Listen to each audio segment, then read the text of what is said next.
भक्ति अर्घ्य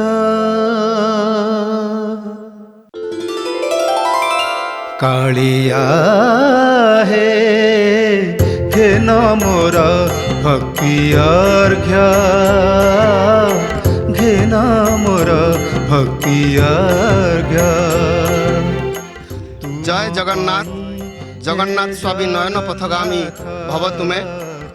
श्रीमंदिर प्रकल्पर शुभोद्घाटन हम आसंता जानुआरी 17 तारिख में जोपाई उत्सव मुखर एवं गाँ ठू सहर समग्र ओडिशावासी चाहि रही किभली भाव में ए परिक्रमा प्रकल्प खूब आनंद उल्लासर सह पालन हब। परिक्रमा मार्ग आड़िया हे प्रभु जगन्नाथ आम सब परिवार को सुखरे रखी था।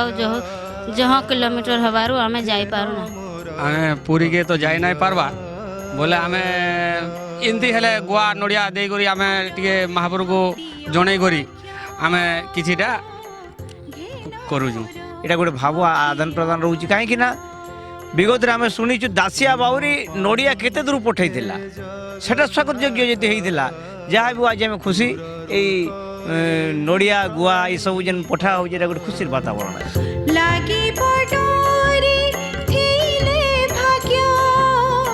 श्रीक्षेत्र जीवा हे बजोगा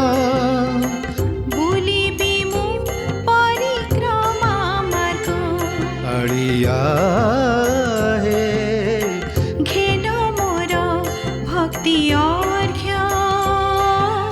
कलिंग टीवी रो ए जो प्रयास करा जाइछि भक्ति अर्घ्य कार्यक्रम तार सुदूर प्रसार प्रचार हेबो एवं अक्षत अरुआ चाउल एवं गुआ को जो संग्रह करी प्रभु को लागि पई पठा जाउछि ताहा समस्ते स्वागत योग्य पदक्षेप जणैबा सह किभली भाव में भगवान तांको उत्तरोत्तर कामना करुछि।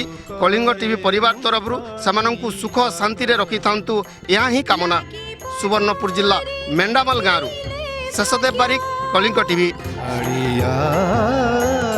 श्रीमंदिर परिक्रमा प्रकल्प उद्देश्य रे कलिंग टीवी भक्तिपूत निवेदन भक्ति अर्घ्य घेन मोर भक्ति अर्घ्य।